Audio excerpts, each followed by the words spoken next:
इस बीच एलओसी पर पाकिस्तान का नया प्रोपेगेंडा भी देखिए आप जरा। पाकिस्तान के सूचना मंत्री हैं, वो तो कॉमेडियन लगता है, अताउल्लाह तरार, ये इंटरनेशनल मीडिया को लेकर एलओसी पहुंच गया। अताउल्लाह तरार ने एलओसी से फिर वही भारत को गीदड़ भपकी देना शुरू किया और कहा कि इस बार पाकिस्तान पूरी तरीके से तैयार है, अगर भारत ने हमला किया तो ऐसा कर देंगे, हम वैसा कर देंगे, भारत की कई पीढ़ियां जो है वो याद रखेंगी।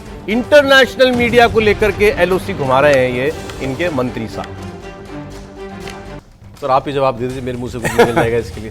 बिल्कुल, देखिए ऐसा है कि ये जो बड़ बोले हैं कि बालाकोट के बाद हमने जवाब दिया, इनका F-16 गिरा, इनका पायलट जो इजेक्ट हुआ, इन्होंने खुद मार दिया उसको, और दूसरा खुद मार दिया उसको, और बाद में बोलने लगे नहीं नहीं जी एक ही पायलट, ये इनकी पब्लिक ने मारा उस बेचारे को। वो उसका जो फादर था वो भी पाकिस्तान एयरफोर्स का एवीएम था, वो एयर वाइस मार्शल, उसका बेटा था जिसको मारा इन्होंने।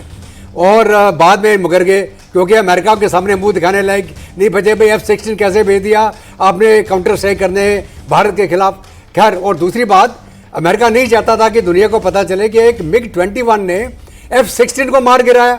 और हमारा जो पायलट था अभिनंदन, वो जब उसने उसको इंटरसेप्ट करने के लिए गया, उसको वार्निंग दी गई भाई आप एलओसी क्रॉस कर रहे हैं। उसने बोला नहीं, अब मैंने लॉक ऑन कर दिया है F-16 को, इसको तो गिरा के आऊँगा वापस में। और उसके चक्कर में वो थोड़ा एलओसी क्रॉस कर गया, और जब इजेक्ट हुआ तो पाकिस्तान की साइड में, मतलब पीओ की साइड में वो इजेक्ट हुआ। ठीक है, तो अभी तो वो तो हो गया जो बालाकोट का स्ट्राइक की कहानी। अभी जहाँ तक इनका ये एलओसी में ले जा रहे हैं इंटरनेशनल मीडिया को, मैं लाइन ऑफ कंट्रोल में था, 200 किलोमीटर की लाइन ऑफ कंट्रोल का मैं कमांडर रहा हूँ जीओसी उस डिवीज़न का। तो लाइन ऑफ कंट्रोल के अंदर हम इनको अगर मारना चाहें तो इतनी बुरी मार मारेंगे कि हम जब चाहें हम किसी भी एरिया को चुन के हम इनके मेन डिफेंसेस को हमला कर सकते हैं, इनके पीछे जाके भी हमला कर सकते हैं हम, लेकिन हम वो मौका ढूंढ के वो उस माहौल के अंदर स्ट्राइक करेंगे जब हमको उसका डिविडेंड मिले।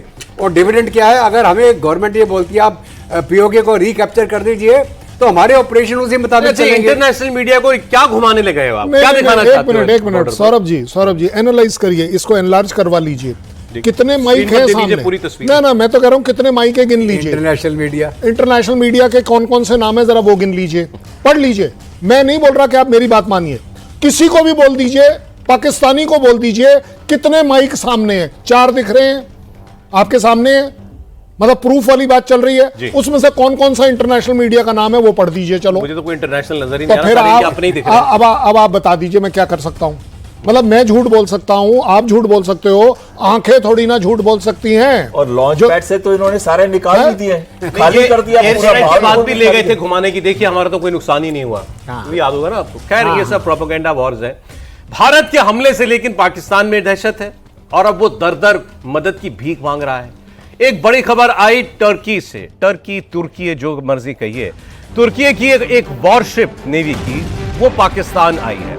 अब ये टर्की ये कह रहा है कि हमारी तो ये वॉरशिप जो है इससे पहले किसी और देश के पोर्ट पर भी गई थी, फिर वहां से ये कराची आई है, तो इसलिए इसको कुछ और ना समझा जाए। लेकिन इन हालात में ही तुर्की को जो है याद आया अपनी ये नेवी की वॉरशिप को भेजना। अब ये किस काम से आई है ये तो फिलहाल नहीं कहा जा सकता, लेकिन तुर्की के इरादे जो हैं वो कुछ संदिग्ध लगते हैं। इससे पहले इन्होंने अपने बड़े जहाज, मालवाहक जहाज जो होते हैं, ट्रांसपोर्ट एयरक्राफ्ट, वो भेजे थे। फिर बाद में उस पर भी सफाई दी कि हमने कोई वेपन नहीं भेजा, कोई हथियार नहीं भेजे हैं। और ये भी बोला था, ये भी रिफ्यूलिंग कर रहा है, अब तो वॉरशिप भेजी है। ये शेड्यूल्ड विजिट है और इसमें जो बोलते हैं ना कि वो डीजल भरना है, वो जगह सेट होती है, पहले से सेट होती है। ऐसा नहीं है कि आपने सडनली बोला चल भाई इधर को मुड़िया, इधर को मुड़िया। यहाँ नॉटिकल माइल्स हंड्रेड्स और हंड्रेड्स आपने ट्रेवल करनी है, और ऐसा नहीं है कि आप जाने आने का पूरा 5000 किलोमीटर का आप इकट्ठे लेकर चल रहे हैं। आपने ये जो शेड्यूल करी होती है विजिट्स, इसके पीछे एक बड़ा अच्छा रीजन होता है। आप जस्ट लाइक दैट थोड़ी रुकेंगे, कहीं पर भी चले गए। आप इस खबर में कुछ और नहीं पढ़ते? मतलब नहीं, मैं इसको जरूर पढ़ता हूं कि टर्की का सपोर्ट है, ये पाकिस्तान एक्सप्लॉइट कर रहा है। भाई मैं तो गया था शेड्यूल्ड विजिट पर, आपने क्लेम कर लिया, देखिए जी मेरे कहने से आ गए। ये हो रहा है इस समय। सर उनके इंटेलिजेंस के लोग उनके आर्मी एयर हेडक्वार्टर में भी गए थे। हाँ, भाई एक्सचेंज होता है, एक्सचेंज होता है। सारी खबरें एक ही देश से जुड़ी हुई कैसे? जो आसिफ मुनीर ने बोला कि साहब कश्मीर हमारी शहरग है, वो कश्मीर शहरग नहीं है। शहरग इनकी क्या है? कराची।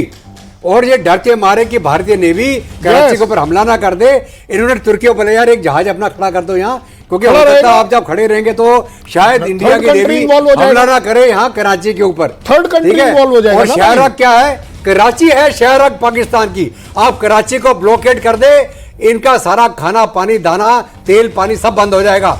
वो है शहरक मुनीर की। कश्मीर कहां से शहरक हुई तेरी?